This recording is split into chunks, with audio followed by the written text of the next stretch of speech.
Oil spill के अलावा दूसरे जो पॉल्यूशन के टाइप्स थे वो हम लोग डिस्कस करने जा रहे हैं, है ना। सेकेंड जो पॉल्यूशन का दूसरा जो सबसे मेजर रूप है जो कि समुद्र को प्रभावित करता है वो प्लास्टिक प्रदूषण है। थोड़ा सा प्लास्टिक प्रदूषण के बारे में समझते हैं। ये जमीन पे भी आएगा और ये सागर में भी आएगा। ये एक प्रॉब्लम है जो कि हर जगह है।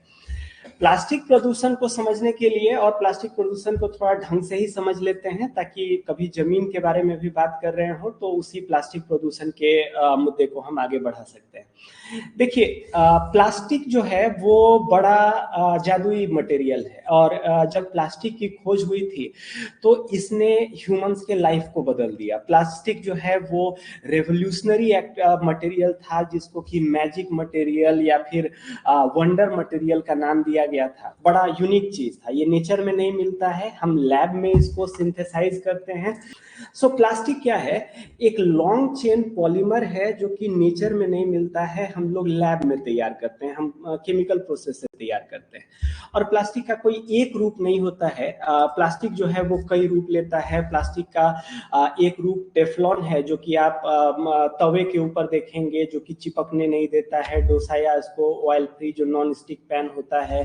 प्लास्टिक का एक दूसरा रूप है जो कि आप यहाँ स्विच बोर्ड्स में या स्विचेस में देखेंगे, वो एक अलग तरीके का प्लास्टिक है, उसका एक अलग प्रॉपर्टी है। ये जो हम लोग अप्लायंस वगैरह में घर के टीवी में, फ्रिज में, कंप्यूटर में, मोबाइल में इधर जो यूज कर रहे हैं ये दूसरे टाइप का प्लास्टिक है। हम लोग जो इधर डिस्पोजेबल प्लास्टिक यूज करते हैं जिसमें सामान बाजार से लाते हैं और फेंक देते हैं, ये एक अलग तरीके का प्लास्टिक है। लेकिन सब में सिमिलैरिटी क्या है कि सभी पॉलीमर हैं, लॉन्ग चेन पॉलीमर है जो कि हमने बनाया है। प्लास्टिक को इंजीनियरिंग में वंडर मटेरियल काहे कहा जाता है? ये जादुई मटेरियल क्यों है? क्योंकि एक तो कि इसको बनाना बहुत आसान है, दूसरा इसका कॉस्ट बहुत कम है। अगर हमको प्लास्टिक का निर्माण करना है तो बहुत कम कीमत पे हम चेयर बना सकते हैं। सोचिए कि आपको अगर चेयर बनाना हो तो आप लकड़ी का इस्तेमाल कर सकते हैं, आप प्लास्टिक का इस्तेमाल कर सकते हैं, आप मेटल का इस्तेमाल कर सकते हैं। प्लास्टिक से चीपर और प्लास्टिक से फास्टर और कोई मटेरियल नहीं है ना। सो प्लास्टिक बड़ा वंडर मटेरियल है। अगर आप आज के आधुनिक घर में अगर आप रह पा रहे हैं तो वो प्लास्टिक ने संभव बनाया है। ये जो घर के अंदर इंटरनल वायरिंग है ये तब तक संभव नहीं हो पाएगा जब तक कि प्लास्टिक नहीं होता। सोचिए कि अगर प्लास्टिक नहीं होते तो वायर के ऊपर हम केसिंग क्या करते और केसिंग नहीं करते तो इंटरनल वायरिंग नहीं होता। प्लास्टिक ने आया तो उसने मेडिकल साइंस का रूप बदल दिया। देखिए, पहले जो है वो कांच के सिरिंज हुआ करते थे जिसमें डॉक्टर, चूंकि कांच का है तो महंगा है, यानी कि एक ही सिरिंज से सब लोग को इंजेक्शन देते थे। डॉक्टर लोग को पानी में उबालते थे, फिर निकाल के दूसरे को इंजेक्शन दिए, फिर पानी में उबाले, फिर दिए, लेकिन उसके बावजूद भी बीमारियां फैलती थी। मेडिकल साइंस में एक ब्रेक थ्रू हुआ, एक जादुई चीज हुआ जबकि हमने डिस्पोजेबल सिरिंज बनाने चालू कर दिए। यानी कि अब ऐसे मेडिकल सिरिंजेस होंगे जो एक आदमी को दिए जाएंगे और फेंक दिए जाएंगे। ये कब संभव हो पाया? जब प्लास्टिक आया और प्लास्टिक से चीपर कॉस्ट में 8 रुपए 10 रुपए में एक सिरिंज। आज कहीं पे भी आप रीयूजेबल सिरिंज नहीं देखे होंगे, सभी डिस्पोजेबल कर रहे हैं।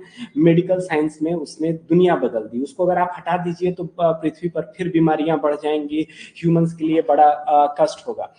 द पॉइंट इज कि अभी के समय विकास में हमारा समाज जहां कहीं खड़ा है वो प्लास्टिक के बगैर नहीं चल सकता है। अगर कल के गए प्लास्टिक को हटा दिया जाए तो हम लोग को फिर स्टोनेज में चले जाना पड़ेगा। आप देखिए कि आपने अगल बगल की कितनी सारी चीजें हैं जो कि संभव नहीं हो पाएंगी। मोबाइल को, कंप्यूटर को, एसी को फिर क्या मेटल में बनाइएगा कि लकड़ी में बनाइएगा? प्लास्टिक जैसा कोई मटेरियल नहीं है ना। द पॉइंट इज, प्लास्टिक जो है वो बड़ा काम का मटेरियल है, प्लास्टिक जो है वो वंडर मटेरियल है। लेकिन प्लास्टिक से हमको दिक्कत क्यों है? आप अक्सर न्यूज में सुने होंगे कि प्लास्टिक बैन कर रहे हैं, प्लास्टिक बैन कर रहे हैं। प्लास्टिक के अगेंस्ट में हम लोग इतना मोबिलाइज काहे हुए? क्योंकि प्लास्टिक एक बेसिक चीज नहीं करता जो कि प्रकृति में सभी चीजें करती हैं। वो क्या है? वो है विखंडन का प्रोसेस। जब एक बड़ा कॉम्प्लेक्स चीज बनता है तो उस कॉम्प्लेक्स चीज के मर जाने के बाद, उसके समाप्ति के बाद, उसके छोटे छोटे कणों को फिर से तोड़ दिया जाता है और ये फिर से कण जो है वो फिर से दूसरे का पार्ट होंगे। देखिए, तो आपके शरीर में आज के समय में जितने एटम मॉलिक्यूल्स मौजूद हैं, ये आज आपके शरीर में हैं, कल आपके शरीर में नहीं थे। कल ये किसी दूसरे के शरीर का हिस्सा थे, हो सकता है किसी प्लांट के शरीर का हिस्सा थे, या हो सकता है किसी मछली के शरीर का या चिकन के शरीर का हिस्सा थे, और वहां से होते हुए आपके पास आया। आपकी मृत्यु के बाद भी ये तत्व जो है वापस नेचर में रिसाइकलिंग होगा। वही चीज है जो कि गोल गोल घूमता है। हम लोग जब इन्वायरमेंट एंड इकोलॉजी को पढ़ेंगे तो उसमें एक विशेष तरीके के हमको ये लोग मिलने जा रहे हैं, विशेष तरीके के जीव मिलने जा रहे हैं, जिनको हम डिकम्पोजर्स कहते हैं। डिकम्पोजर्स कुछ बैक्टीरिया वगैरह का समूह है जो क्या करता है कि किसी भी बायोलॉजिकल चीज जो मर करके गिर गया है वो उसको तोड़ने का प्रोसेस करेगा। बड़ा बड़ा प्रोटीन तोड़ करके छोटा कर देगा, बड़ा कार्बोहाइड्रेट तोड़ेगा। आप जानते हैं कि आपका खाना क्यों खराब होता है? क्योंकि वही बैक्टीरिया उसके एक्शन में लग गया है। आप एक खाना को अभी बनाए और उसको जो है आप छोड़ दीजिए, तो उसके बाद कुछ समय बाद खाना खराब हो जाएगा, क्योंकि बैक्टीरिया तुरंत में सक्रिय हो जाता है उसको तोड़ने के प्रोसेस में।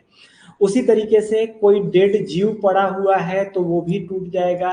ये प्रकृति का बड़ा एसेंशियल चक्र है, जिसके कारण प्रकृति के सारे मिनरल्स जो हैं वो गोल गोल रिसाइकिल करते हैं। वरना अगर ऐसा नहीं होता तो पृथ्वी पर अभी डेड बॉडीज का अंबार पड़ा होता। यहाँ पे देखिए कि मानव इतिहास में कितने लोग आए और कितने लोग मरे, सबके बॉडीज पड़े होते। डायनासोर के बॉडी पड़े होते, जितने जानवर मरे हैं उनके बॉडीज पड़े होते, प्लांट्स पड़े होते। यानी पृथ्वी पर जो है वो अंबार लग गया होता। लेकिन पृथ्वी पर अंबार क्यों नहीं लगता है? क्योंकि नेचर, प्रकृति एक बहुत मूलभूत काम करता है, बहुत फंडामेंटल काम करता है। और वो क्या काम करता है? जब एक जटिल चीजें बन जाएंगी तो उनको वापस से तोड़ करके सरल प्रोसेस में, सरल कणों में तोड़ देंगे, और ये सरल कणें फिर से रिसाइकिल होंगी। ऐसे विजुअलाइज कीजिए कि घर ईंटों से मिलके बना है।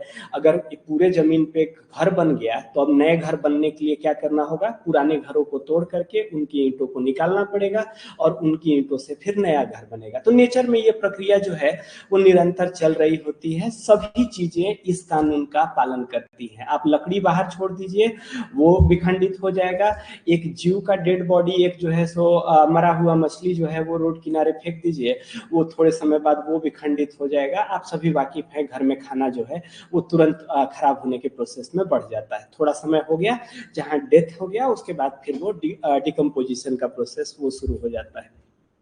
ना प्लास्टिक के साथ क्या प्रॉब्लम है? प्लास्टिक चूंकि सिंथेटिक है, मानव निर्मित है, इस चलते ये प्रकृति के इस नियम का पालन नहीं करता है। प्लास्टिक क्या करता है?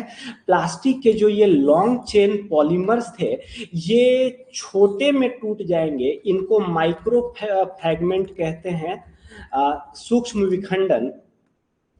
ये माइक्रो फ्रेगमेंट हो जाएंगे, लेकिन ये उतने छोटे नहीं होंगे जितना कि नेचर में सब कुछ छोटा होता है। जैसे कि देखिए कि हमारे पेट में जो गैस बनता है वो मीथेन है, CH4, एक कार्बन 4 हाइड्रोजन। एक कार्बन हाइड्रोजन के लॉन्ग चेन को अगर आप तोड़ने जाएं तो सबसे सरल रूप में क्या तोड़ सकते हैं? तो मीथेन के रूप में तोड़ सकते हैं। जैव विखंडन में मीथेन निकल रहा होता है, क्योंकि कार्बन का बड़ा पीस जो है वो टूट रहा होता है। प्लास्टिक के एक थैली को अगर हम ले जा करके जमीन के नीचे गाड़ दें और उसको हम 6 महीने बाद खोल करके बाहर निकालें, तो ऐसा नहीं है कि कोई नया प्लास्टिक के जैसा ही हमको प्लास्टिक मिलेगा। हमको बल्कि उसके जगह पे छोटे छोटे फ्रैगमेंट्स में टूटे हुए बहुत सूक्ष्म प्लास्टिक मिलेगा।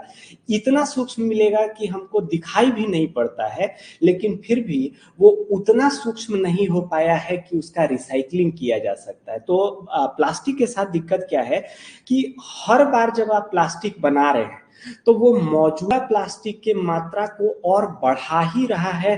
प्लास्टिक कभी खत्म नहीं होगा, वो एक अलग तरीके का चीज हो गया। जैसे ही एक बार आप प्लास्टिक बनाए, वो प्रकृति में हमेशा रहने वाला है, वो कभी रिसाइकिल नहीं होगा दूसरे चीज की तरह। हर दिन जब आप नया प्लास्टिक बना रहे हैं तो असल में आप मौजूदा प्लास्टिक की मात्रा में वृद्धि कर रहे हैं। आप कंटिन्यूअसली वन वे चीज है, जबकि बाकी सारी चीजें रिसाइकिल करती है। सो प्लास्टिक के साथ ये समस्या है। और ये जो माइक्रो फ्रेगमेंट हो जाता है, ये फिर फूड साइकिल में आ जाएगा, भोजन चक्र में आ जाएगा। मछलियां खाएंगी, मछलियों को हम खाएंगे। अभी हाल फिलहाल के करंट अफेयर्स के कुछ पेपर में स्टोरीज थे जो ये कहते हैं कि ह्यूमन ब्रेन में माइक्रो फ्रेगमेंट डिस्कवर हुआ है, मतलब वो मानव शरीर के अंदर चला गया है। एक न्यूज था जिसमें कि एक अनबॉर्न चाइल्ड, एक बच्चा जो कि पैदा भी नहीं हुआ है, उसके अंदर में माइक्रो प्लास्टिक पड़ा हुआ है। यानी कि ऑलरेडी हम लोग प्लास्टिक की समस्या झेल रहे हैं, जहां प्लास्टिक ह्यूमन बॉडी के अंदर चला गया है और वो 10 तरीके का प्रॉब्लम क्रिएट करता है। तो एक जादुई चीज, लेकिन इस जादुई चीज के साथ समस्या क्या है कि ये अमर है, ये एक बार बना तो प्रकृति में बना रहेगा, इसका रिसाइकलिंग पॉसिबल नहीं है। तो इसका सबसे बड़ा चुनौती ये होता है, वो कभी जाएगा ही नहीं। अब बाकी प्लास्टिक की समस्या तो जमीन की समस्या है। प्लास्टिक आर्टिफिशियल है तो कोई समुद्र में नहीं मिल रहा है। प्लास्टिक हम इंसान बना रहे हैं, जमीन पे बना रहे हैं, अपने उपयोग के लिए बना रहे हैं। लेकिन जब हम प्लास्टिक को फेंक दे रहे हैं तो हो क्या रहा है कि जलीय तंत्र काम कर रहा है, वाटर बॉडी काम कर रहा है, वॉश आउट ऊपर से होगा और अल्टीमेटली जमीन पे कोई भी चीज फेंका गया है वो जल चक्र के द्वारा अंततः जो है वो सागर में ले जाया जाएगा, वो ओशियन के अंदर जाएगा। ये समुद्र में एक आज के समय बड़ी समस्या हो गई है। ये समस्या जिसका जन्म जमीन पे हुआ, लेकिन आज के समय ये प्रभावित कर रहा है समुद्र को, समुद्र के अंदर में इसका प्रॉब्लम है। देखिए, एक दो आपको हम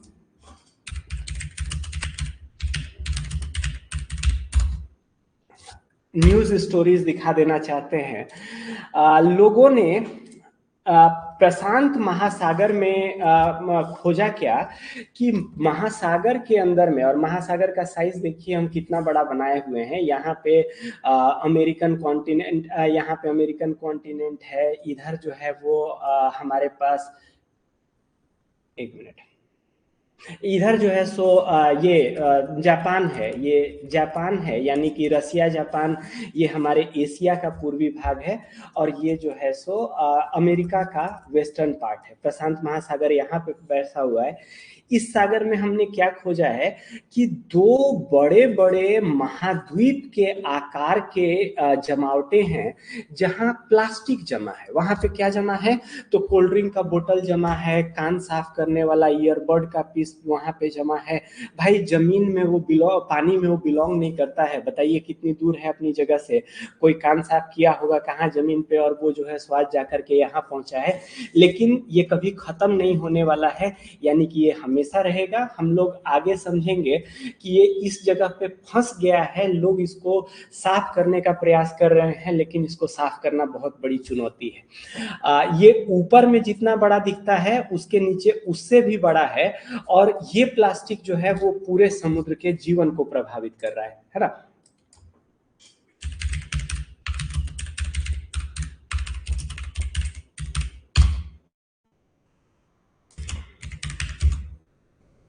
आप क्या देखेंगे, लोग जो है सो मछुआरे फटा हुआ जाल जो है वो समुद्र में छोड़ दे रहे हैं, प्लास्टिक के बने हैं, उसमें जो है अलग अलग जीव फंस जाते हैं। कुछ जीव जो है वो प्लास्टिक को खाना समझ करके खा लेंगे, वो उनके फूड साइकिल में आ जाएगा।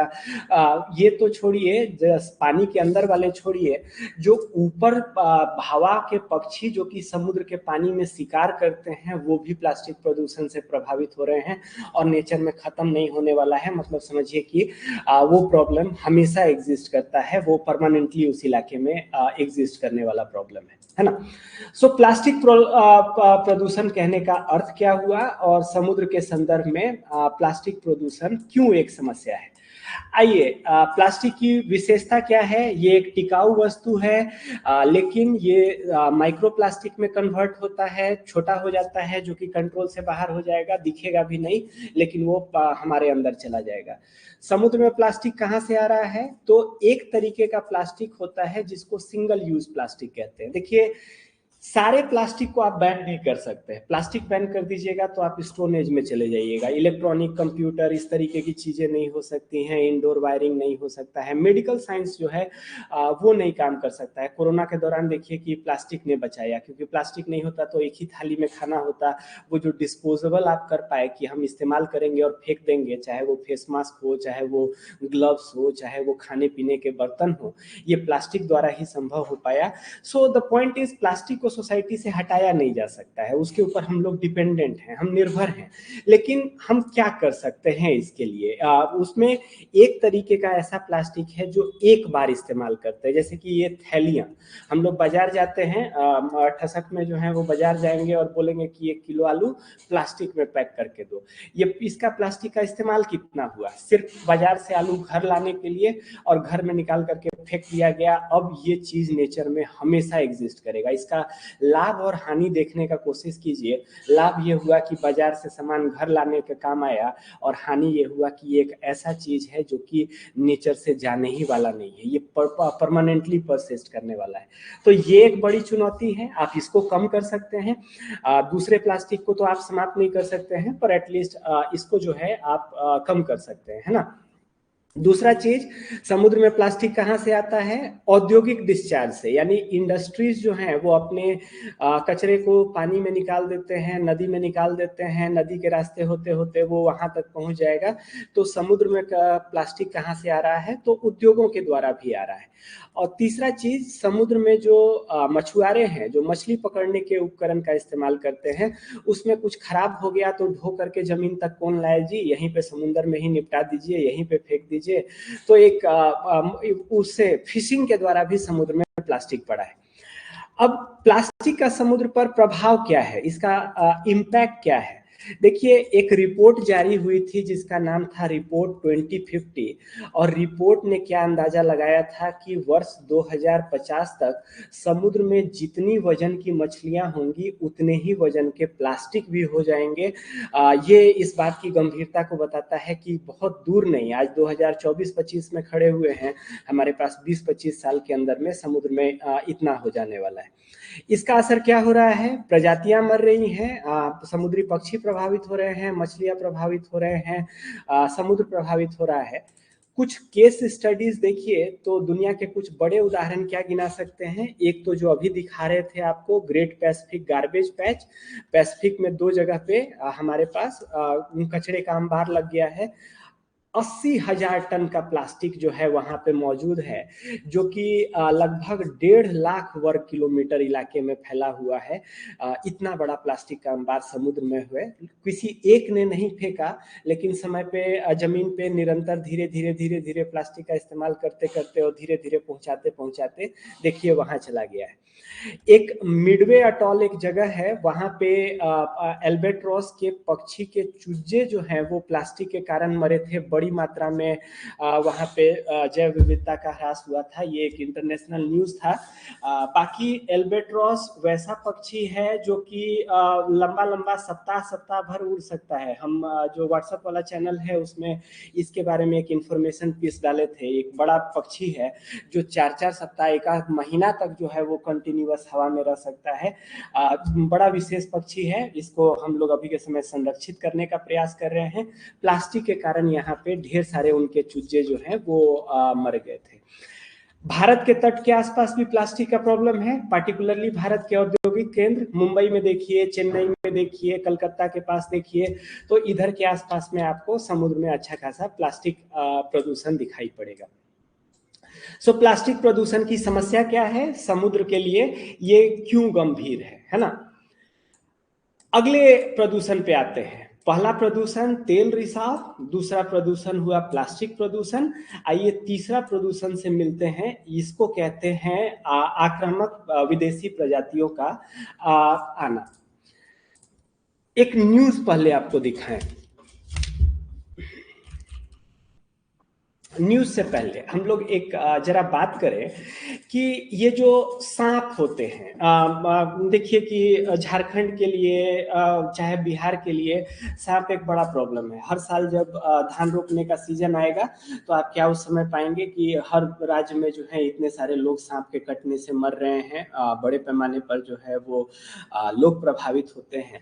हर सरकारी अस्पताल में सांप कटने का दवा होगा, आम घटना है। सांप दिखने में भी अच्छे नहीं लगते हैं, देखिए कैसे कैसे रेंग रहे होते हैं। तो क्यों ना हम सांप को हटा दें, हम प्रकृति से जो है वो सांप को हटा दें। हम सक्षम है, मानव सक्षम है एक प्रजाति को नेचर से हटाने के लिए। या दूसरा उदाहरण देखिए कि ये हमारे मच्छर कितना इरिटेटिंग है। मच्छर से हमको कोई लाभ नहीं है। मच्छर जो है वो बीमारियां फैलाते हैं। मच्छर जब काटते हैं तो सीरियसली गुस्सा आ जाता है। मतलब एक आदमी इतना गुस्सा में मच्छर काटने के कारण आ सकता है कि दौड़ा करके मारने पहुंच जाए। कई लोग देखिए कि अपने गुस्से को निकालने के लिए बजाते इलेक्ट्रॉनिक स्क्वाटर रखे हैं जिसमें चट चट आवाज करता है। उनके दिल को सुकून मिलता है कि मरा मच्छर, थोड़ा फीलिंग आया कि यार बहुत काट करके तबाह किया था।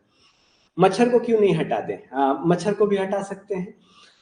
बात यह है कि नेचर में, इकोलॉजी में हम क्या पाएंगे कि एक खाद्य श्रृंखला है। नेचर कभी भी किसी भी चीज की अधिकता नहीं बर्दाश्त करता है। नेचर में हर प्रजाति के ऊपर एक प्रजाति है जो कि उस प्रजाति को नियंत्रण में रखेगा। सांप को क्यों नहीं हटा दें, क्योंकि अगर आप खेती से और पलामू के खेती के बैकग्राउंड से आते हैं तो पलामू में एक कहावत है कि 2 बीघा खेत में एक करैत होना जरूरी है।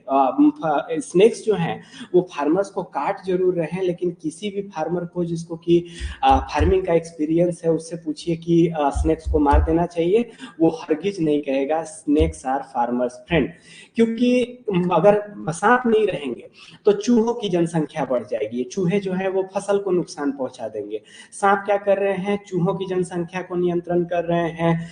नेचर में एक साइकिल बना है, हर के ऊपर कोई है, कोई भी एक जो है वो ज्यादा नहीं हो पाता है क्योंकि उसके ऊपर एक दूसरी प्रजाति है जो कि उसको नियंत्रण करने के लिए बनी है। और ये पूरा का पूरा चक्र पड़ा हुआ है। इस चक्र में से किसी एक को हटा दीजिए तो क्या होगा, वो नीचे वाले जिसको नियंत्रण करता था उनकी जनसंख्या बढ़ जाएगी और ऊपर वाले जिनके लिए वो भोजन बना करता था उनकी जनसंख्या समाप्त हो जाएगी। यानी कि जो वो भोजन चक्र है, वो जो जीवन चक्र है वो समाप्त हो जाएगा। प्रकृति में हर प्रजाति का एक जगह है। अब आप कहेंगे कि हम ह्यूमंस जो हैं, हम इंसान जो हैं, वो कहाँ पे आते हैं, हमको तो खाने वाला कोई जानवर नहीं है। हम भी चक्र का हिस्सा हैं। आपको याद दिलाना चाहेंगे कि 2 साल पहले एक नई दिख सकने वाले जीव ने आप सबको अपने घर में बंद करके रखा हुआ था। इतने बड़े पैमाने पर मानव आबादी कम हो गई इस कोरोना के पीरियड में। ह्यूमंस को कंट्रोल करने के लिए माइक्रो ऑर्गेनिज्म है, कल के गए एक सूक्ष्म जीव आ सकता है जो पृथ्वी से मानव की आबादी समाप्त कर सकता है, जो कि कंप्लीटली वाइप आउट कर सकता है। और हम लोग बिल्कुल उसमें ये कंट्रोललेस हैं, हमारे नियंत्रण में कुछ भी चीजें नहीं है।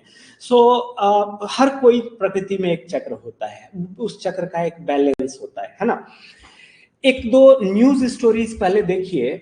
एक न्यूज स्टोरी है,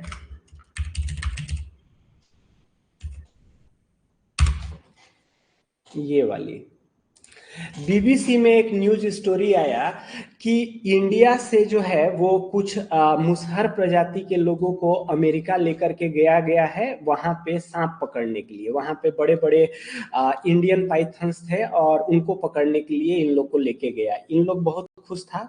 न्यू इंटरव्यू में पूछा गया कि कैसा महसूस कर रहे हैं, तो इन लोग कहा कि यहीं बढ़िया लग रहा है, घर नहीं जाना चाहते हैं, हम यहीं पे रहना चाहते हैं। पूरा मुद्दा क्या है? पूरा मुद्दा ये है कि अगर आप एक इकोलॉजी का, आप एक परिस्थितिकी के जीव को उठा करके किसी दूसरे परिस्थितिकी में अगर आप ले जाएं तो आप क्या देखेंगे कि नए वाली परिस्थितिकी में उसका नियंत्रक नहीं है।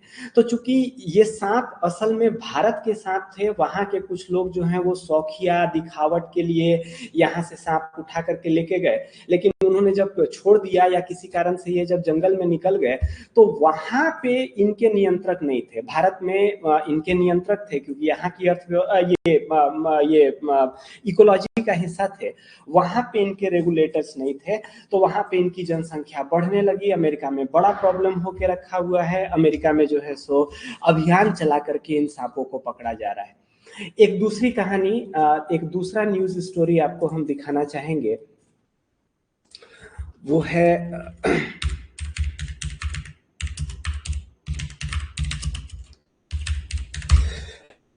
अमेरिका में एक एडवाइजरी और जारी हुआ। वो एडवाइजरी क्या था कि लोग जो अपने सजावट के लिए घर में गोल्ड फिश रखते हैं, इस गोल्ड फिश को तालाब वगैरह में मत छोड़े। क्यों तालाब में नहीं छोड़ें? क्योंकि देखिए ये समुद्र का जीव है जो कि अपने परिस्थितिकी का है, वहां पे इसका नियंत्रण होता है, वहां पे ऊपर की प्रजातियां हैं जो कि इसके पॉपुलेशन को रेगुलेट करती हैं। आप उनको सजावट के लिए घर में रखे हैं, वहां तक तो बात ठीक है, लेकिन तालाब वगैरह में डाल दीजिएगा तो देखिए कि वहां पे उसका कोई कंट्रोलर नहीं है, और ये जो है सो जा करके लोकल सबको खा जाएगा। गोल्ड फिश देखिए 10-10, 20-20 किलो का गोल्ड फिश वहां के तालाब से निकल रहा था, उसने सब खा लिया और फैल करके जो है वो बड़ा हो गया। ये कुछ उसी तरीके की समस्या है। एक और उदाहरण देखें, ये है पिग आइलैंड। पिग आइलैंड एक कैरेबियन में एक जगह है पिग आइलैंड, जहाँ पे पिग आइलैंड का नाम इस चलते पड़ा है कि वहाँ पे सुंदर सुंदर बीच है, लेकिन उस बीच के किनारे उस आइलैंड पे ढेर सारे सुअर रहते हैं। और सिर्फ रहते नहीं हैं, इन्होंने तैरना सीख लिया, मस्ती में बीच के किनारे किनारे घूम रहे हैं, पूरा फुल बढ़िया लाइफ है वहाँ पे। लोग जाते हैं, वो एक अलग तरीके का जगह है। यहाँ पे पिग्स की जनसंख्या इतनी ज्यादा क्यों हो गई? क्योंकि माना जाता है कि कुछ सेलर्स जो हैं वो अपने साथ में कुछ पिग लेकर के गए थे और वहां पे छोड़ के चले गए। चूंकि उस इकोसिस्टम के नहीं है तो वहां पे उनका कोई नियंत्रक नहीं है, तो आप क्या देखेंगे कि ओवर द पीरियड वो अब ढेर सारी आबादी में हो गए, कोई कंट्रोल करने वाला नहीं है, और पूरा आइलैंड जो है वो पिग से भर गया। ये बाहर की कहानियां तो है, लेकिन हमारे भारत में भी कहानी है। जैसे कि एक डेविल फिश की बात करें, हमारे केरल में हमने क्या पाया कि एक दो नदियों को हमने मिक्स किया था। हम लोग ज्योग्राफी में आगे समझेंगे, इसको रिवर इंटरलिंकिंग प्रोजेक्ट कहते हैं, जिसमें कि हम भारत में बाढ़ और सूखे के प्रॉब्लम को सॉल्व करने के लिए तरीका क्या अपना रहे हैं कि कई नदियों को हम जोड़ रहे हैं कि एक नदी में बाढ़ आता है, ज्यादा पानी है, एक नदी में सूखा पड़ता है, जोड़ दीजिए तो बाढ़ भी सॉल्व हो जाएगा, सूखा भी सॉल्व हो जाएगा। तो कई जगह पे ऐसा कर रहे हैं, लेकिन कुछ उसके दुष्प्रभाव, निगेटिव इफेक्ट हमको निकल करके आ रहा है। एक वैसा निगेटिव इफेक्ट आपको ये डेविल फिश के रूप में नजर आएगा, जिसको राक्षसी का नाम दिया गया है। क्यों? क्योंकि ये दूसरे रिवर सिस्टम का मछली था, लेकिन इस रिवर सिस्टम में आने के कारण उसका असर क्या पड़ा कि ये यहाँ पे आकर के अनकंट्रोल बढ़ने लगा, लोकल सब प्रजाति को मार के खा गया। कभी भी विदेशी प्रजाति जब आता है एक नए इकोसिस्टम में, तो वो लोकल इकोसिस्टम को नुकसान पहुंचाता है। वो लोकल सिस्टम में मात्रा में बढ़ जाएगा, साइज में बढ़ जाएगा, लोकल इकोसिस्टम को कंज्यूम करेगा, लोकल स्पीसीज प्रभावित होंगी, और ये जो है वो इन्वेजिव स्पीसीज है। अभी के समय केरला सरकार बढ़ावा दे रहा है कि इसको मारिए, लोग खाने में इसको जो है सो लोकप्रिय कीजिए, कि कम से कम शिकार होना चालू करेगा तो इसकी मात्रा नियंत्रित होगी। इस समस्या को हम क्या समस्या कहते हैं? आक्रामक विदेशी प्रजाति की समस्या। एक पुटुस अपने अगल बगल में आप लोग देखे होंगे, है ना, लेंटाना ग्रास कहलाता है। चारों तरफ रोड किनारे आपको पुटुस नजर आएगा, और उथेथर टाइप का जो है सो प्लांट है, मतलब उसको उगने के लिए कुछ नहीं चाहिए, कहीं उग जाएगा, कोई बहुत रख रखाव नहीं खोजता है।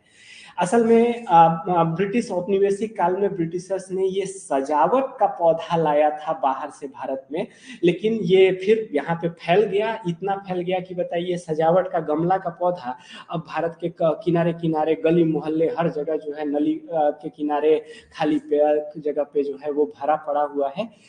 इस पूरे समस्या को इन्वेजिव एलियन स्पीसीज की समस्या कहते हैं, आक्रामक विदेशी प्रजाति की समस्या कहते हैं। विदेशी प्रजाति कहने का मतलब क्या हुआ? एक इकोसिस्टम से बाहर से आया हुआ प्रजाति जो कि इकोसिस्टम को डिस्ट्रॉय कर रहा है। ये समस्या एनिमल्स के साथ भी है, प्लांट्स के साथ भी है, ये समस्या जमीन के ऊपर भी है और समुद्र के अंदर भी है। हम लोग बात क्या कर रहे हैं, समुद्र के अंदर की समस्या पे। तो समुद्र के अंदर ये प्रॉब्लम कैसे हो रहा है? समुद्र तो दुनिया का सारा जुड़ा हुआ है। कोई जो बड़ी मछलियां जैसे कि व्हेल वगैरह हैं, वो पूरे सरकम नेविगेट कर रहे हैं, पूरे विश्व में घूम रहे हैं। तो यहाँ पे इन्वेजिव स्पीसीज का समस्या कैसे आता है? देखिए, हमारे पास जहाजों में एक तकनीक इस्तेमाल की जाती है जिसको बैलास्ट टैंक कहा जाता है। क्या होता है कि ये एक जहाज है, ये सपोज करें कि बंदरगाह पे आकर के रुका है। हम चैनल पे इससे रिलेटेड कुछ और इन्फोग्राफिक्स वगैरह पुश करेंगे, है ना। जैसे ये बंदरगाह है, बंदरगाह पे क्रेन लगा हुआ है। क्रेन जो है वो इस जहाज पे बॉक्सेस जो है वो रख रहा है, निकाल रहा है, और ये जहाज जो है पानी में बंदरगाह के किनारे खड़ा है। अब सोचिए, जब इससे आप बॉक्सेस निकालेंगे तो इसका वजन कम होगा और ये ऊपर की ओर उठेगा। आप सभी लोग इस बात को आसानी से विजुअलाइज कर सकते हैं कि भरा हुआ जहाज में से हम ऊपर से डिब्बे निकालेंगे तो वो नीचे से ऊपर की ओर उठेगा, और वहीं दूसरी तरफ हम जब इस जहाज के ऊपर डिब्बे रख रहे होंगे तो वो नीचे की ओर बैठेगा, यानी इसका लेवल अप एंड डाउन होगा। आज के आधुनिक जहाज जो होते हैं वो लेवल को मेंटेन रखने में सक्षम होते हैं। ऐसा इस चलते होता है कि जहाज के अंदर एक टंकी होता है। इस टंकी को बैलास्ट टंकी कहते हैं। हम इस बैलास्ट टंकी में बाहर से पानी भर सकते हैं या अंदर के पानी को निकाल करके अंदर की टंकी को खाली भी कर सकते हैं। बहुत हाई इंटेंसिटी के मोटर लगे होते हैं जो अंदर का पानी बाहर फेंक देंगे और अंदर खाली हो जाएगा। इससे हम अप डाउन का बैलेंस मेंटेन करते हैं। जैसे कि अगर भरी हुई जहाज है, ऊपर से कंटेनर हटा रहे हैं तो ये ऊपर की ओर उठेगा, तो उसी गति से जब इसमें पानी भरना चालू कर देंगे तो हम देखेंगे कि कंटेनर उठ रहा है, नीचे से पानी आ रहा है और जहाज जो है वो स्थिर है। सिमिलरली पानी बाहर निकालेंगे, कंटेनर हटाएंगे, ये बैलास्ट का इस्तेमाल होता है। इनफैक्ट पनडुब्बियां जो हैं वो इसी के माध्यम से पानी में डूबती और ऊपर की ओर निकलती हैं। उनके अंदर में टैंक्स होते हैं। जब एक पनडुब्बी को नीचे डूबना होता है तो उसमें पानी भर देगा, ये नीचे की ओर डूब जाएगा। जब पनडुब्बी को ऊपर आना पड़ेगा तो उसमें से पानी बाहर निकाल देगा, अंदर में खाली जगह हो गया। डेंसिटी का मामला जानते हैं, ये ऊपर की ओर उठ गया। और हम लोग का क्लास तो नहीं डिस्टर्ब हुआ ना? चल रहा है ना? इधर चीजें ठीक ठाक चल रही है ना? तो ये ब्लास्ट वाटर का इशू है, ठीक है। दोनों चीजों को साथ में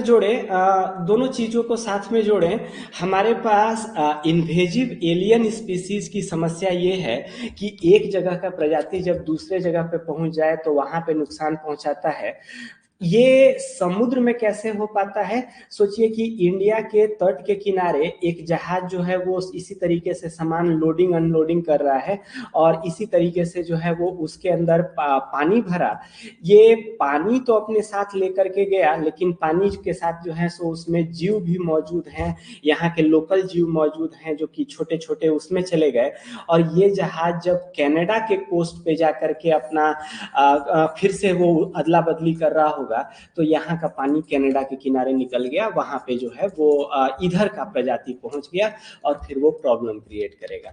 तो समुद्र में एलियन स्पीसीज का समस्या किस कारण होता है? आज के जहाजों के कारण। ये जो बैलास्ट जल का इस्तेमाल करते हैं आज के जहाज, इसके कारण जो है वो एक जगह की प्रजाति दूसरे जगह जा रही है। आप समझ रहे हैं परिस्थितिकी तंत्र पे इसका क्या प्रभाव होगा? कहीं पे भी अगर विदेशी प्रजाति आई है तो लोकल परिस्थितिकी जो है वो डैमेज होता है, लोकल परिस्थितिकी वो को नुकसान पहुंचाता है। ऐसे किन किन प्रजातियों का उदाहरण हम लोग ले सकते हैं? एक अमेरिका के ग्रेट लेक में जेब्रा मसल्स आए थे। मसल्स कहने का मतलब होता है वो सिप्पी वाले प्रजाति के, जिनके ऊपर में हार्ड केसिंग होता है, अंदर में मांसल जीव होता है। तो एक प्रजाति है जो कि अमेरिका के ग्रेट लेक में प्रवेश कर गया था और वहां से सप्लाई वाले पाइप के अंदर घुस गया और लोगों के घर सप्लाई वाले पाइप को जाम करके बहुत दिक्कत खड़ा किया था। अमेरिका का एक समस्या जेब्रा मसल्स का। दूसरा उदाहरण क्या ले सकते हैं? Lion fish. ये लायन फिश इंडो पैसिफिक का मूल निवासी है, लेकिन कैरेबियन और अटलांटिक में पहुंच गया है और वहां के स्थानीय मछलियों को परेशान कर रहा है। भारत विशेष में हम बात करें तो किन किन उदाहरणों को गिना सकते हैं? लैंटाना ग्रास, ये पुटुस है, उसका साइंटिफिक नाम है, ध्यान रखिएगा। ये ब्रिटिशर्स ने औपनिवेशिक काल में भारत में लाया था, सजावट के पौधे के रूप में लाया था, लेकिन ये बेहद इन्वेजिव स्पीसीज था, आक्रामक प्रजाति था, यानी कि ताबड़तोड़ फैलना चालू किया, सिमटा नहीं रहा। एक बात समझिए कि एक प्रजाति आक्रामक हो सकता है और नहीं भी हो सकता है। जरूरी नहीं है कि दूसरे जगह का प्रजाति को दूसरे जगह आप लेकर के गए हैं तो वो आक्रामक हो ही, ये समस्या जो है वो क्रिएट हो ही। एक प्रजाति के ऊपर डिपेंड करता है। कुछ प्रजातियां आक्रामक होती हैं, कुछ प्रजातियां आक्रामक नहीं होती हैं। जैसे इधर साउथ अमेरिका के जो पनामा वगैरह के साइड के इलाके हैं, वहाँ के कुछ लोगों को लगा कि अरे इंडिया साइड में इन लोग जामुन खाता है, बड़ा टेस्टी फल है, हम लोग ला करके अपने यहाँ भी लगाते हैं। उन लोग अपने यहाँ लगाया और वो जामुन जो है उन लोग के लिए इन्वेजिव स्पीसीज हो गया। इतना फैला कि उनके लिए आज के समय समस्या है कि जामुन को कंट्रोल कैसे करें। ये एक बड़ी समस्या है आज के वैश्विक दुनिया में, जहाँ पे चीजें एक दुनिया के एक हिस्से से दूसरे हिस्से में कंटिन्यूअसली ट्रांसपोर्ट हो रही हैं, ट्रांसफर हो रही हैं, तो ये समस्या जो है वो बढ़ गई है। जलकुंभी यानी वाटर हैसिंथ, डाल्टनगंज के तालाब में बारिश के दिनों में देखे होंगे पूरे सरफेस पे हरा हरा हरियाली जम गया है ना। ये क्या है? ये जलकुंभी, ये प्लांट है जो कि ऊपर वाले इलाके में जो है वो हो गया है। और ऊपर कभी भी वाटर का सरफेस अगर ढक जाए तो नीचे वाले परिस्थिति के लिए समस्या है। वो प्रकाश को, लाइट को नीचे नहीं जाने देगा, वो हवा के ऑक्सीजन को वाटर के साथ में मिक्स नहीं करने देगा, और वो बीच में एक सेपरेशन का, सफोकेशन का इफेक्ट लेकर के आता है। ये खराब है। डेविल फिश का बात हम लोग किए ही, केरल की समस्या है, हाल के न्यूज में रही है, करंट अफेयर्स का मामला है। केरल सरकार जूझ रहा है, कंपनियों को बोल रहा है कि इससे कुत्ते बिल्ली का खाना बना दीजिए। रेस्टोरेंट वाले बहुत पसंद नहीं करते हैं, काहे कि बहुत बढ़िया टेस्ट का मछली नहीं है। टेस्ट का होता तो लोग ले भी लेते, लेकिन बहुत काम का मछली भी नहीं है और फैल रहा है। किसी तरीके से उसको जो है हम लोग कंट्रोल करने का प्रयास कर रहे हैं। जूम आउट कीजिए, बात क्या हो रही है हमारी? समुद्री प्रदूषण। और समुद्री प्रदूषण के अलग अलग रूप हम देख रहे हैं। एक तो हुआ हमारे पास ऑयल स्पिल, जल रिसाव। दूसरा हुआ हमारे पास प्लास्टिक पॉल्यूशन, ये एक दूसरा पॉल्यूशन का प्रॉब्लम है। और तीसरा पॉल्यूशन का हमने रूप क्या देखा? आक्रामक विदेशी प्रजाति का पॉल्यूशन, इन्वेजिव एलियन स्पीसीज, जहां दूसरी जगह से आया हुआ एक जीव जो है लोकल इकोसिस्टम को नुकसान पहुंचाना चालू करता है ना। समुद्र में अगर गिनाने पे जाएं, पहले तो आप लोग क्वेश्चन एक उठा लीजिए तो, ताकि आपको समझ में आए कि हम लोग क्या पढ़ रहे हैं और क्यों पढ़ रहे हैं। क्वेश्चन निकालिए, एक क्वेश्चन लिखिए तो पहले, इंग्लिश वाले पहले क्वेश्चन लिख लें कि what are the various forms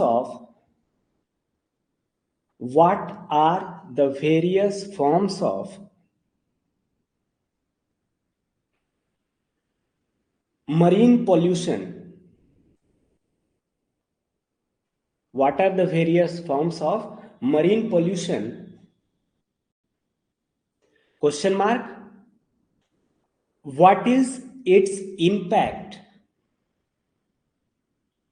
and how do we deal with it? What is its impact and how do we deal with it? Again recording में रहेगा, परेशान होने की जरूरत नहीं है। हिंदी वाले सवाल ले लें, हिंदी वाले सवाल ले लें। समुद्री प्रदूषण के क्या क्या महत्वपूर्ण रूप हैं? समुद्री प्रदूषण के क्या क्या महत्वपूर्ण रूप हैं? Question mark.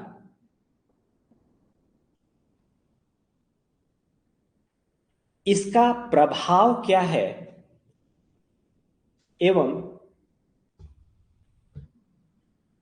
समाधान क्या करें? इसका प्रभाव क्या है एवं समाधान क्या करें? देखिए, इस पॉल्यूशन के टॉपिक को ऐसे तैयार करने की जरूरत है। आपको प्रॉब्लम समझ में आना चाहिए, प्रॉब्लम का प्रभाव समझ में आना चाहिए और फिर सॉल्यूशन समझ में आना चाहिए। ये 3 मुख्य आयाम हैं पॉल्यूशन के टॉपिक को कंप्लीट करने का। अभी हम लोग समस्या के पक्ष में, अभी हम लोग प्रॉब्लम को समझ रहे हैं। अभी के समय हम तेल रिसाव की समस्या को समझे, हम अभी के समय प्लास्टिक प्रदूषण की समस्या को समझे, हम अभी के समय आक्रामक प्रजाति की समस्या को समझे। कुछ और छोटी मोटी समस्याओं को देखें, उसके बाद फिर हम लोग प्रभाव के पक्ष में उतरेंगे, इम्पैक्ट में आएंगे। कुछ और छोटे मोटे प्रदूषण के रूप जो कि समुद्र में समुद्र को प्रभावित करते हैं, उनमें एक है रासायनिक प्रदूषण। देखिए, हमको लगता है कि कोई भी चीज पानी में डाल दिए तो हमारे हिसाब से काम निपट गया। हम लोग इधर पूजा पाठ किए और जाकर के पानी में डाल दिए, हमको लगा कि मामला सेटल हो गया। कुछ भी पानी में डाल दीजिए, मतलब हमको लगता है कि सॉल्व हो गया। नहीं, सॉल्व नहीं हुआ। इकोसिस्टम एक है, सब्सटेंस जो है वो एक जगह से दूसरे जगह की ओर बीच में ट्रांसपोर्टेशन हो रहा है, सॉल्व नहीं हुआ, वो बस ट्रांसफर हुआ एक जगह से दूसरी जगह। इंडस्ट्रीज वगैरह बिना ट्रीटमेंट किए हुए अपने प्रदूषण के प्लांट नदियों में छोड़ रहे हैं, नदियों से निकल करके समुद्र में पहुंच रहा है, समुद्र में औद्योगिक रसायन पहुंच रहे हैं, केमिकल इंडस्ट्रियल केमिकल्स पहुंच रहे हैं, जो कि प्रॉब्लमेटिक है। क्यों प्रॉब्लमेटिक है आप कहिएगा? एक तो प्रॉब्लमेटिक है कि समुद्र के जीव प्रभावित हो रहे हैं, लेकिन एक दूसरा प्रॉब्लमेटिक इस चलते है कि वो जो पानी में डाल रहे हैं वो वापस हमारे ही सर आने वाला है। वो क्या है? इस प्रॉब्लम को, इस समस्या को हम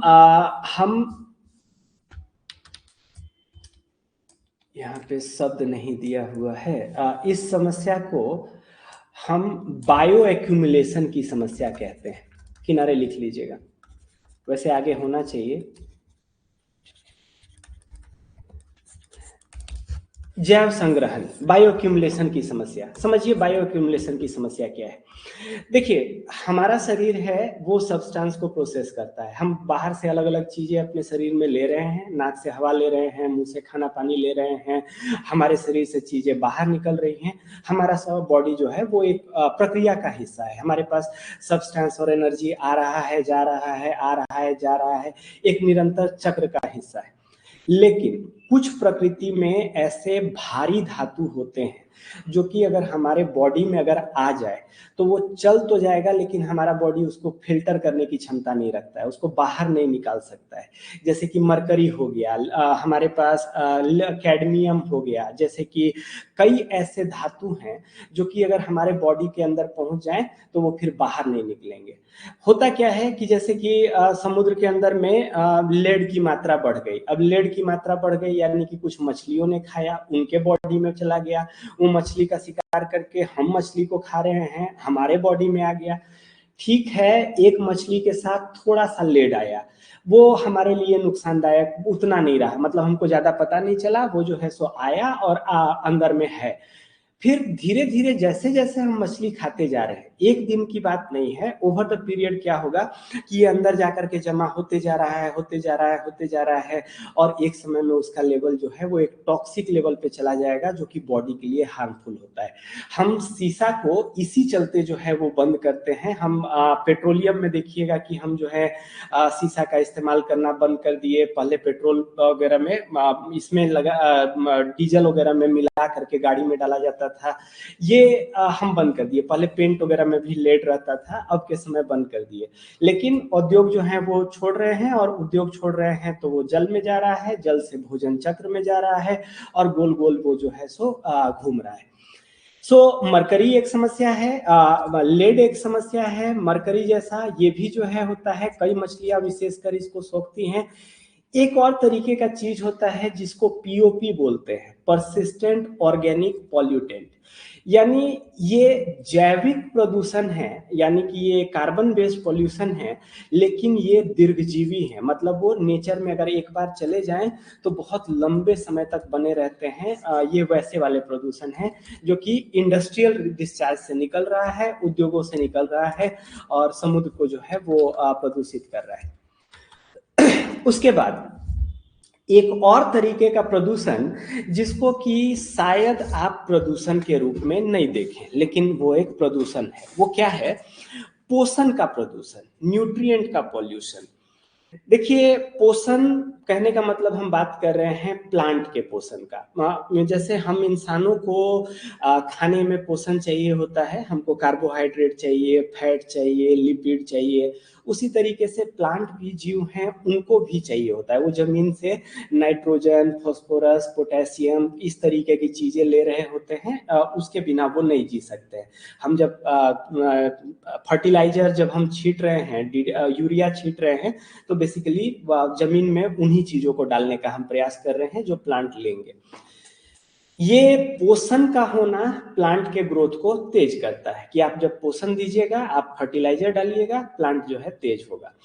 हम जमीन पे पोषण का इस्तेमाल कर रहे हैं कृषि के प्रोडक्टिविटी को बढ़ाने के लिए, एग्रीकल्चर के प्रोडक्टिविटी को बढ़ाने के लिए, लेकिन ये पानी में प्रॉब्लम कर रहा है। होता क्या है कि हम डाल्टनगंज के अगल बगल वाले इलाके में हम जितना फर्टिलाइजर का इस्तेमाल कर रहे हैं, जब बारिश हो रही है तो वो सारा जमीन में सोखने के बजाय वो कुछ पानी के साथ घुल करके बह जा रहा है और पहुंच जा रहा है किसी जलीय इकाई में, किसी वाटर बॉडी में, जैसे कि डाल्टनगंज के तालाब में पहुंच गया। अब ये वाटर बॉडी में ऊपर के लेवल पे अगर एक बड़ा सा हमारे पास ये फर्टिलाइजर का अगर लेयर पड़ जाए तो क्या होगा, यहाँ पे ढेर सारे प्लांट उग जाएंगे। जो बारिश के दिनों में डाल्टनगंज के तालाब में आप हरा हरा हरियाली फैला हुआ जो देखते हैं, वो आपको लगता होगा कि अच्छा है क्योंकि हरियाली है। नहीं, वो खराब है। वो ऊपर में अगर लेयर बन गया है तो नीचे का इकोसिस्टम खराब हो गया है, लाइट नहीं आ रहा है, वाटर नहीं आ रहा है, और ऊपर में इतना सारा जलकुंभी है। सिंथ क्यों फैल गया है? क्योंकि ऊपर के लेयर में वही यूरिया वगैरह जो आपने खेत में डाला था वो बह करके पानी के ऊपर वाले सतह में है।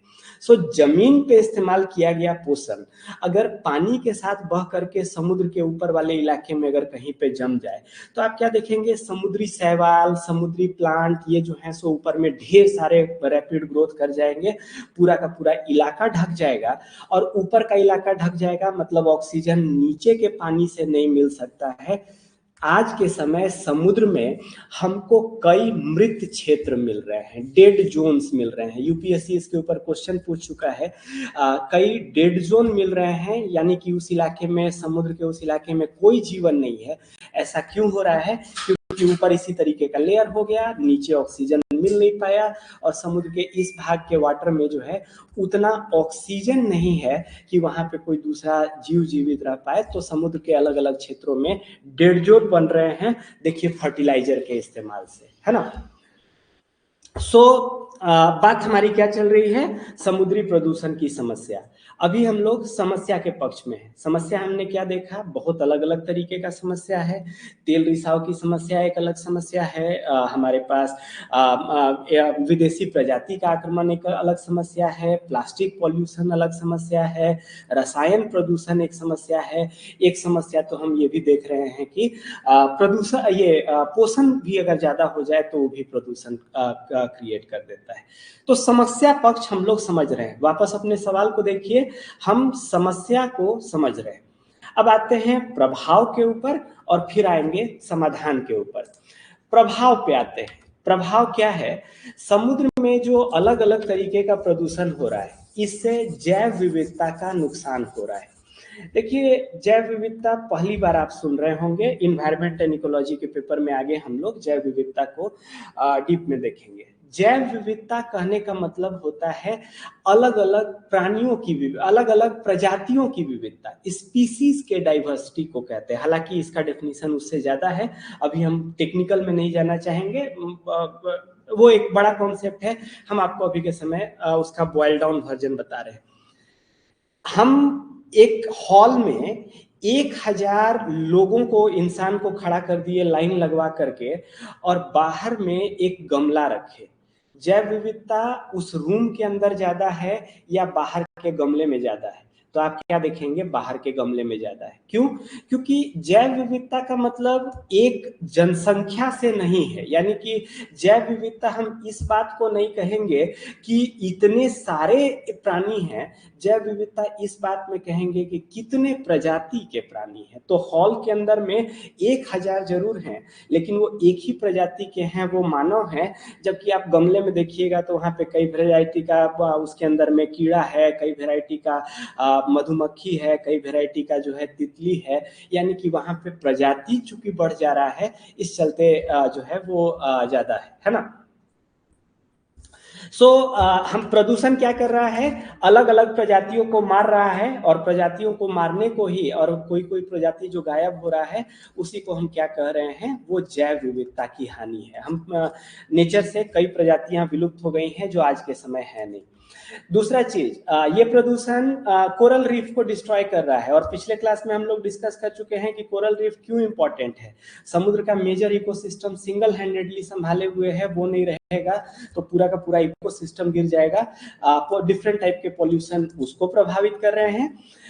तीसरा टाइप का चीज जिसको यूट्रोफिकेशन कहते हैं, ये और कुछ नहीं, वही डाल्टनगंज तालाब का मामला है। यूट्रोफिकेशन कहने का मतलब क्या होगा, शैवालों की अत्यधिक वृद्धि। तो पानी के ऊपर कभी भी पानी के पौधे अगर ज्यादा ग्रो करते देखिए तो उस फेनोमेना को क्या कहते हैं, यूट्रोफिकेशन कहते हैं। ये क्यों हो रहा है, क्योंकि यहाँ पे पोषण प्रदूषण है, और बल्कि पोषण ज्यादा है इस चलते हो रहा है। वहां पे पोषण कम होता तो ये नहीं होता। तो ये पर्यावरणीय प्रभाव है, प्रदूषण होगा तो पर्यावरण का नुकसान होगा। चलिए, पर्यावरण के अलावा और किसका नुकसान होगा, तो आपके पैसे का भी नुकसान होगा कहीं, क्योंकि किसी इलाके में अगर प्रदूषण है तो वहां पे जो आप फिशरी का काम कर पाइएगा, जो मत्स्य पालन का काम कर पाइएगा, वो प्रभावित होगा, वहां की मछलियां मर रही हैं। दूसरा चीज, पर्यटन प्रभावित होगा। लोग समुद्र किनारे घूमने जाते हैं, बोट में घूमते हैं, फिशिंग करते हैं। एक इलाके में प्रदूषण है, चाहे वो किसी भी रूप का हो, प्लास्टिक प्रदूषण हो, तेल रिसाव हो जाए, या फिर कुछ भी हो जाए, तो वो पर्यटन को प्रभावित करेगा, जिसमें कि आपकी इनकम होती है, उस वाले इलाके के लोगों की आय होती है। और अगला समस्या क्या है, जो नुकसान हुआ तो हुआ, उसको साफ करने में आपको एडिशनल नुकसान होगा, उसको क्लियर करने में आपको और पैसा खर्च करना पड़ेगा। सो क्लीन अप कॉस्ट का एक अलग मामला है ना। तो आर्थिक प्रभाव है। अगला मानव स्वास्थ्य पर प्रभाव है। हम पैसा का चिंता नहीं भी करें तो ये हमारे हेल्थ को डिटोरिएट कर रहा है। हमारा भोजन स्रोत प्रभावित हो रहा है। मानवों का अधिकतर भोजन जो है वो समुद्र से प्राप्त होता है। आप डाल्टनगंज के पठार पर बैठ करके बतिया सकते हैं कि हमको जो है तो हम तो भेज हैं, हमको क्या लेना देना है। लेकिन पूरे दुनिया में अगर आप मानवता को देखेंगे तो आप क्या देखेंगे कि मानवता प्राइमरली समुद्र से भोजन प्राप्त कर रही है। अधिकांश ह्यूमंस जो हैं वो प्राइमरली समुद्र से भोजन ले रहे हैं ना। अगला चीज, प्रदूषण होगा तो क्या होगा, जल जनित रोग फैलेंगे, वाटर बॉर्न डिजीजेस होंगे, प्रदूषण से इलाके में बीमारियां आएंगी। तो समस्या देखें, प्रभाव देखें। आइए समाधान के पक्ष पे बात करें, क्या क्या समाधान है। देखिए, समाधान एक तरीके का हो सकता है, वो क्या है कि कुछ कानून वगैरह बना दीजिए कि सब कोई जो है फॉलो करे, उससे जो है बात बनेगा। अब कानून भी दो स्तर पे बन सकते हैं, या तो कोई अंतर्राष्ट्रीय मामला बैठ जाए, या तो सरकारी देसी कोई भारत सरकार का मामला बैठे। हम लोग देखेंगे कि दोनों ही ग्राउंड पे इंफ्रास्ट्रक्चर एग्जिस्ट करता है। पहले तो अंतरराष्ट्रीय ट्रीटी के बारे में बात कर दें, है ना। अंतरराष्ट्रीय ट्रीटी की हम लोग बात कर लें। देखिए, प्रदूषण या समुद्र की जो समस्या हम लोग देख रहे हैं वो एक की समस्या नहीं है, सबकी समस्या है। यानी कि समुद्र में प्रदूषण है तो ये कोई एक देश के लिए प्रॉब्लम नहीं है, सबके लिए है। और इसको सॉल्व करने का काम भी कोई एक देश नहीं कर सकता है, बल्कि सभी को करना पड़ेगा।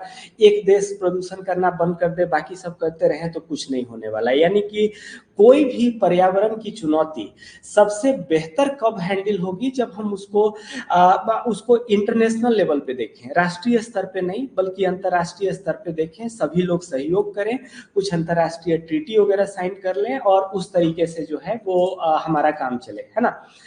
इंटरनेशनल ट्रीटियां कुछ हुई हैं, जैसे कि सबसे मशहूर ट्रीटी जो है वो मार्पोल 73/78 है।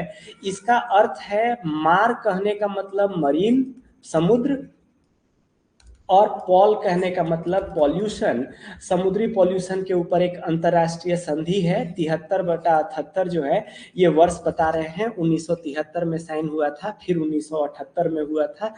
ये एक अंतर्राष्ट्रीय ट्रीटी है जो कि समुद्रों के लिए मानक तय करता है, स्टैंडर्ड्स तय करता है। जैसे कि इसी का एक स्टैंडर्ड है मार्पोल का कि जहाज अगर कभी बंदरगाह पे जा करके सामान उल्टा पलटी करें तो वो समुद्र के पानी का इस्तेमाल करने के बजाय बंदरगाह अपने पास से मीठा पानी उन लोग को सप्लाई करे जिसमें जीव नहीं हो, उस जल का इस्तेमाल करे, समुद्र का जल का इस्तेमाल नहीं करे।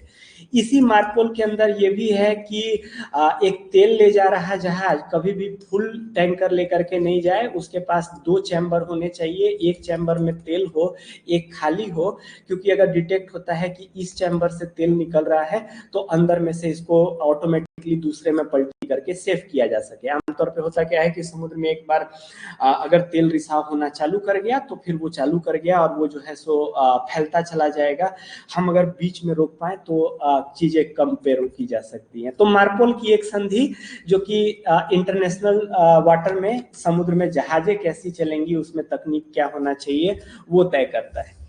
एक और संधि हुई थी जिसको हम international convention on oil pollution preparedness response and cooperation के नाम से जानते हैं। 1990 में ये संधि साइन हुई थी, जिसके अंदर में लोगों ने क्या कहा था कि अलग अलग देश पहले से ही तेल रिसाव की समस्या के लिए प्रैक्टिस करके रखे, यानी कि ड्रिल करके रखे कि कभी अगर घटना हुई, सपोज कीजिए कि भगवान ना करे पर अगर हमारे बंगाल की खाड़ी के अंदर में कोई अगर जहाज जो है वो तेल रिस जाता है तो खाली भारत नहीं प्रभावित होगा, बांग्लादेश भी प्रभावित होगा।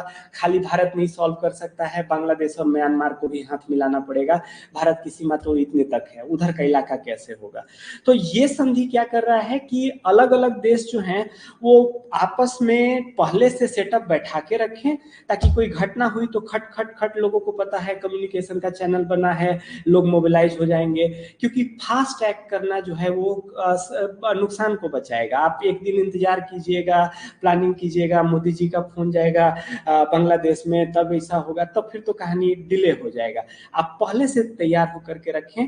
आपदा प्रबंधन में भी हम इसी चीज को देखेंगे कि हमको तैयारी करके रखनी होती है। अगर हमको पता है कि ये आपदा आने वाली है, हमको पता है कि ये चीजें ऐसे बिगड़ सकती हैं, तो वैसे समय में हमको जो है वो तैयार रहने की जरूरत है, हमारा क्रूशियल समय बचेगा, उसके लिए ये ट्रीटी है। एक दूसरा ट्रीटी भी था जो कि 2001 में साइन हुआ था। ये देनदारी के ऊपर था, दायित्व के ऊपर था कि कहीं पे अगर ऑयल रिसाव हो गया है तो उसका खर्चा कौन उठाएगा, क्लीन अप कौन करेगा, बगल वाले देश करेंगे कि कंपनी करेगा जो लेके जहाज जा रहा था, तो किसके पास लायबिलिटी जाएगी, उसके ऊपर जो है ये दूसरा रहेगा। इसने भारत के तट रक्षा बल को नोडल एजेंसी बनाया है, यानी कि भारत के अगल बगल कहीं अगर तेल रिसाव का कोई मामला होगा तो इसकी जिम्मेवारी किसके पास है, तट रक्षक कोस्ट गार्ड के पास है। दुनिया में कभी भी तेल रिसाव का कोई सम्मेलन होगा तो भारत की तरफ से वहां पे कौन जाएगा, तो तट रक्षक जाएंगे, रिप्रेजेंटेशन जो है वो इनका होगा, है ना। उसके बाद एक जो है हमारे पास ये the territorial water continental self exclusive zone और अदर मैरीटाइम जोन एक्ट आया था। ये राष्ट्रीय नीति के अंदर हम लोग बाद में आते हैं। सो इंटरनेशनल वाला देख लिए। इंटरनेशनल में 3 बातें हुई। एक जो है सो बंकर ऑयल पोल्यूशन के ऊपर 2001 जो कि दायित्व तय करता है, लायबिलिटी किसकी होगी, पिछला वाला जो है प्रिपेयर्डनेस पे है और मार्पोल स्टैंडर्ड पे है। ये तो अंतरराष्ट्रीय काम हुआ। भारत में क्या हुआ, हमारी सरकार ने क्या किया है, हमने क्या किया है अपने देश में। तो भारत ने एक अपने लिए राष्ट्रीय योजना बनाई है जिसको NOSDCP बोलते हैं। 1993 में हमने ये योजना बनाई है कि हमारे अगल बगल अगर तेल रिसाव की आपदा होती है तो उस केस में हमारे पास क्या प्लान है, क्या करेंगे, कैसे मोबिलाइज होगा, कैसे लोग जाएंगे, क्या होगा, ये सभी के लिए हमने एक योजना बना के रखी है। तटरक्षक बल नोडल एजेंसी इसके लिए है। उसके बाद ये वाला एक तो EEZ वाला बात है जो हम लोग सीमा निर्धारण में बोल रहे थे कि exclusive economic zone 200 nautical mile तक का जो इलाका ये जो पहले सेक्शन में हमने डिस्कस किया था कि ये वाला इलाका, इसके अंदर में हमारे पास क्या चीजें चलेंगी, वो वाला है। तो इसमें किसको दिए थे कंट्रोल? लोकल को दिए थे। एक हमने मर्चेंट शिपिंग अधिनियम भी पास किया है कि भारत के बंदरगाह में कोई जहाज आ रहा है तो उन जहाजों में क्या मानक होना चाहिए, कितना पोल्यूशन करना चाहिए, कितने पुराने खटरिया जहाज लेकर के आ जाए हमारे तट पे जिसमें से कि तेल लीक करके मोबिल जो है समुद्र को गंदा कर रहा है, तो हम वैसे जहाज को नहीं आने देंगे। हम रोड पे गाड़ी नहीं चलने देते हैं, समुद्र पे नहीं करेंगे। तो हमने एक अपने पास में एक एक्ट बना करके रखा है जिससे उसको हम जो है वो रेगुलेट करते हैं। तो वापस आते हैं, बात क्या हो रही है, प्रदूषण की प्रवृत्ति क्या है, प्रदूषण का प्रभाव क्या है और प्रदूषण का समाधान क्या है। समाधान के अंदर में पहला समाधान हमने क्या देखा, कुछ कानून बना दिए जाएं जो सब कोई फॉलो करे तो प्रदूषण कम होगा। कानून जो अंतर्राष्ट्रीय रूप में भी हो जाए और कुछ राष्ट्रीय रूप में भी हो जाए। दूसरा समाधान क्या है? दूसरा समाधान है कि हम टेक्नोलॉजी का इस्तेमाल करें, है ना, कुछ तकनीक का इस्तेमाल करें। जैसे एग्जाम्पल के तौर पे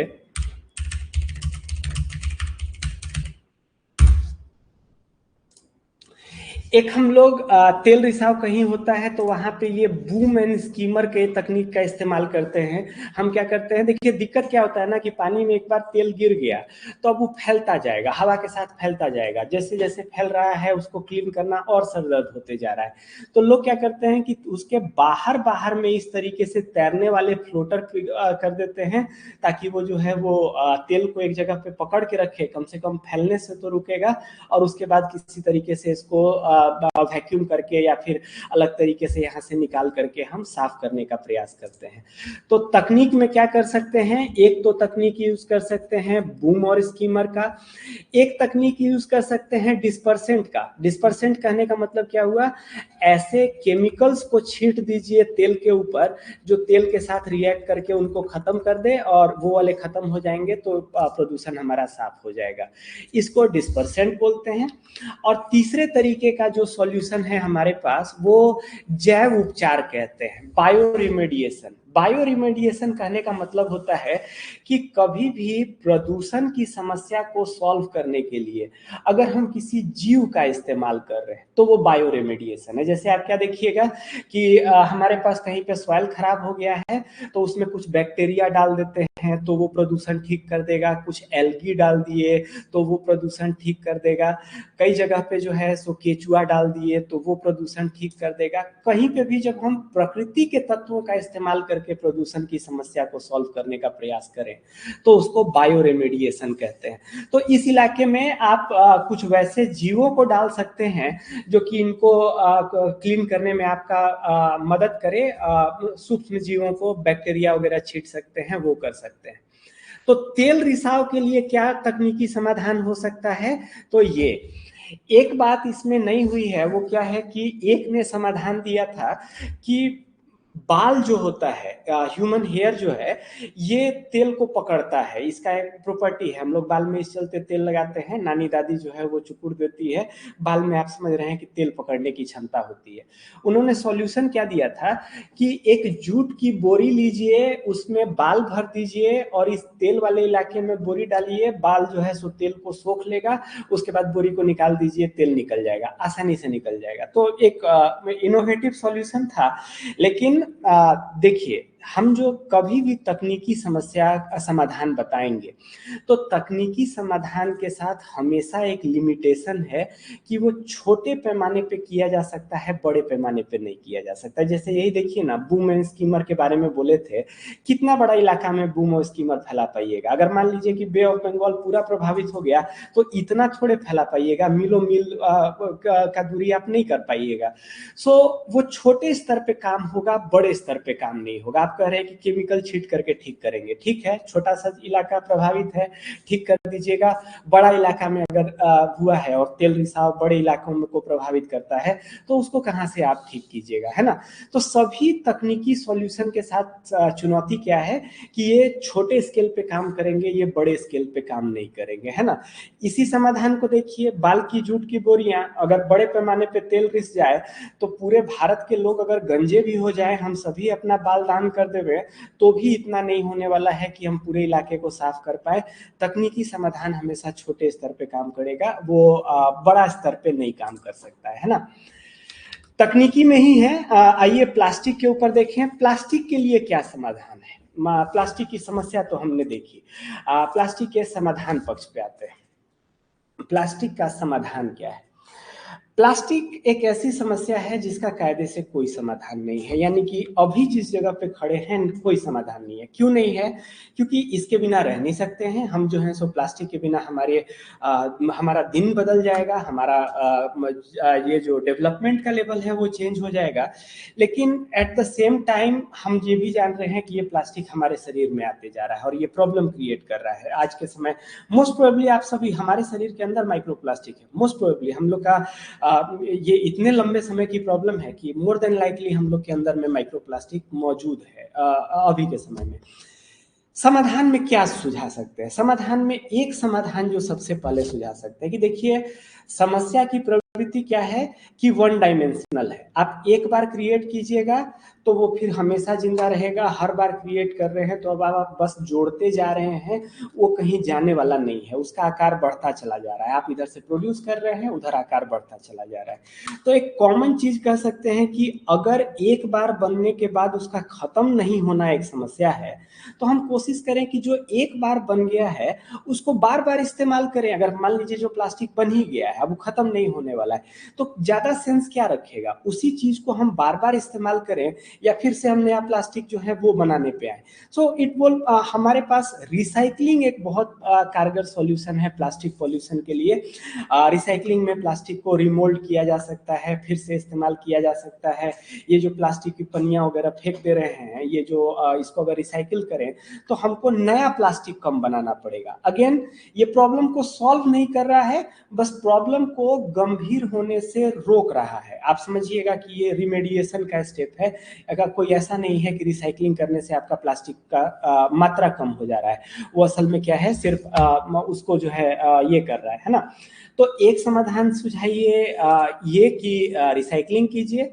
दूसरा समाधान क्या बोल सकते हैं कि भाई प्लास्टिक आप ही ने बनाया ना, तो आप अगर साइंटिफिक प्रजाति हैं, आपको साइंस आता है, आपको केमिस्ट्री आता है, आपने प्लास्टिक का वंडर मटेरियल बना दिया, तो आप नया प्लास्टिक बनाइए। ऐसा प्लास्टिक बनाइए जो बायोडिग्रेडेबल हो, जिसके साथ वो समस्या नहीं हो। रिसर्च एंड डेवलपमेंट में पैसा इन्वेस्ट कीजिए, अनुसंधान कीजिए और आप एक नया प्लास्टिक बनाइए। एक समाधान ये सुझा सकते हैं कि प्लास्टिक में अनुसंधान में भी करें। और तीसरा चीज क्या बोल सकते हैं, ये जो प्रकृति में फैल गया है हमारी लापरवाही के कारण, इसको हटाना पड़ेगा। आपको बीच क्लीन करना पड़ेगा, आपको समुद्र क्लीन करना पड़ेगा, आपको तालाब क्लीन करने पड़ेंगे, आपको सड़क क्लीन करना पड़ेगा। और जाहिर सी बात है, क्लीन करना जो है वो एक लंबा खर्चीला मामला है ना। तो समाधान में ये समाधान सुझाया जा सकता है। अगले समाधान के ग्रुप पे आइए, अगले सॉल्यूशन के ग्रुप पे आइए। ये इंजीनियरिंग सॉल्यूशन से अलग है और आपको एक हम इंस्ट्रक्शन दे रहे हैं कि इन्वायरमेंट एंड इकोलॉजी पेपर में फ्रीक्वेंटली आपसे पूछा जाएगा कि प्रॉब्लम बताइए, सॉल्यूशन बताइए। प्रॉब्लम कैसा है, सॉल्यूशन कैसा है। आप कभी भी सॉल्यूशन गिनाएं तो आप सॉल्यूशन को दो श्रेणियों में गिनाएं। एक सॉल्यूशन का श्रेणी होगा जिसको तकनीकी सॉल्यूशन कहेंगे, टेक्निकल सॉल्यूशन, जैसे कि बूम एंड स्कीमर का इस्तेमाल कर दिए, जैसे डिस्पर्सेंट का इस्तेमाल कर दिए, ये सभी चीजें तकनीकी सॉल्यूशन है। लेकिन दूसरा पक्ष होता है जो कि सस्टेनेबल पक्ष होता है, यानी कि आप कुछ व्यवहारिक समाधान बताइए कि जिससे कि लोगों का व्यवहार बदले, ये लॉन्ग टर्म पे असर लेके आएगा। देखिए कि व्यवहार कितना छोटा सा चीज है। आप खुद अपने व्यक्तिगत अनुभव से हमको बताइए कि ये झूठ मूठ का नफासत नहीं है तो क्या है।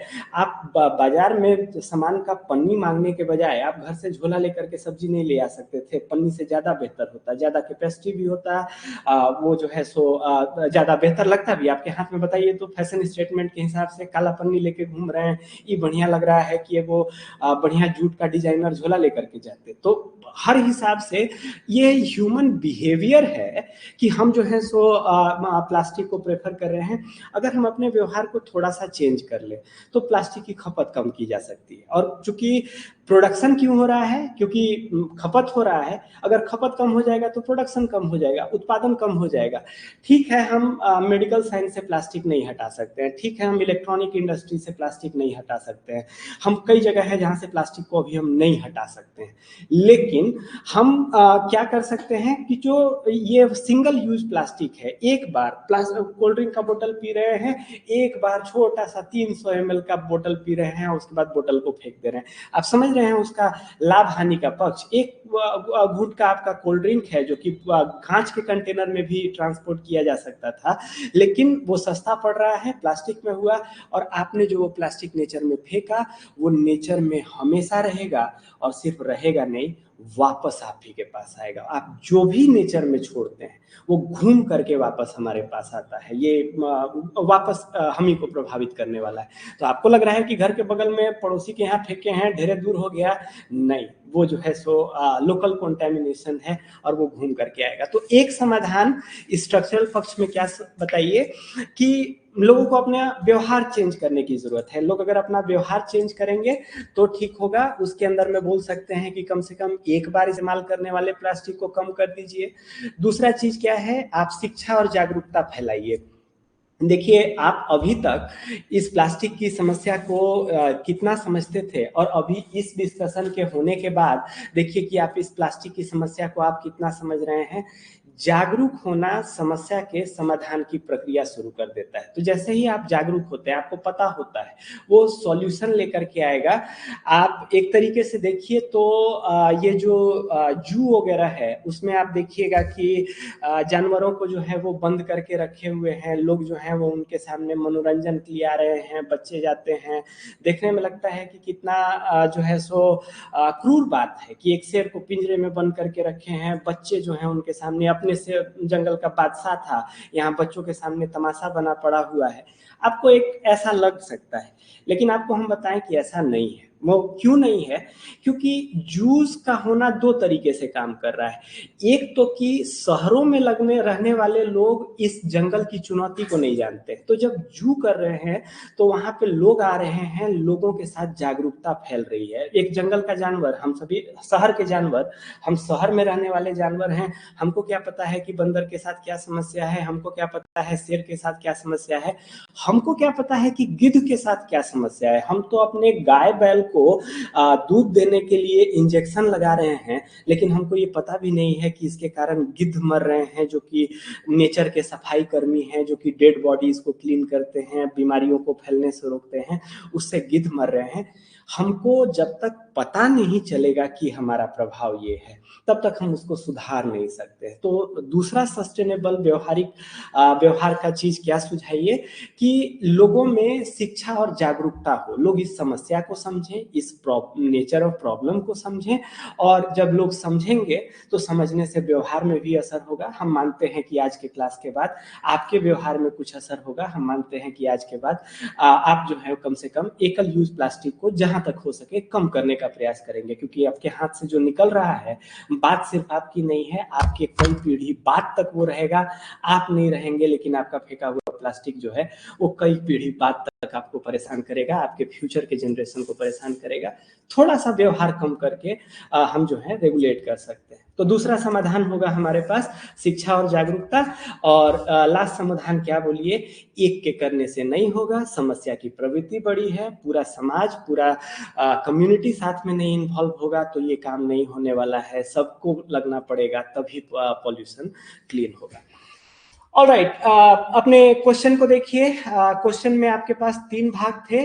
समुद्री प्रदूषण का रूप, जो कि हम समस्या में देखे, उसके बाद उसका प्रभाव, जो कि हम भिन्न भिन्न आयाम में देखे कि प्रकृति पर प्रभाव है, खर्चीला है, हमारे हेल्थ पे प्रभाव है, और समाधान, जिसको इन वर्गों में तोड़ करके हम इतने समाधान सुझा सकते हैं।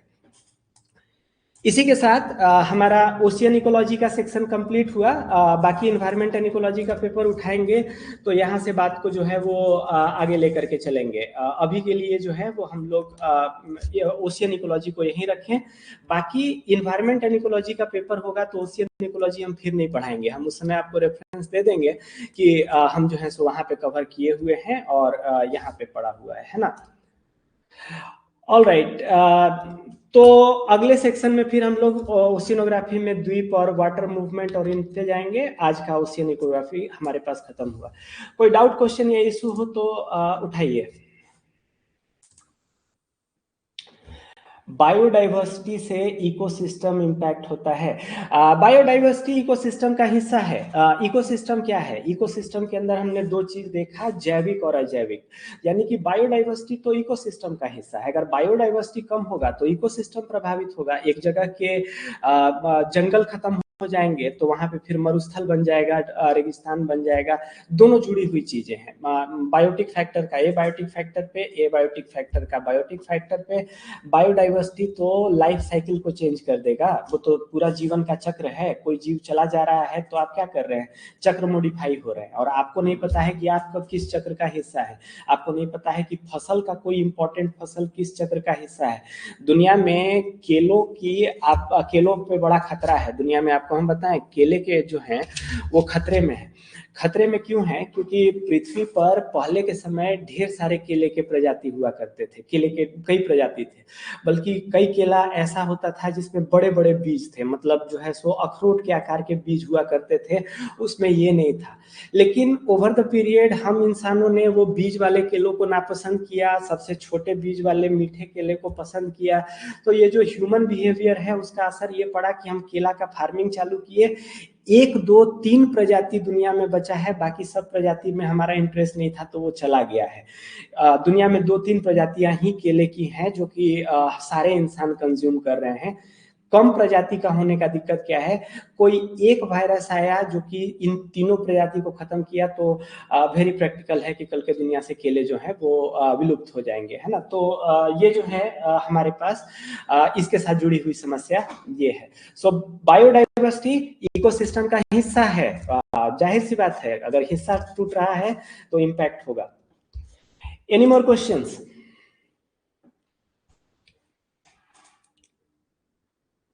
ठीक है,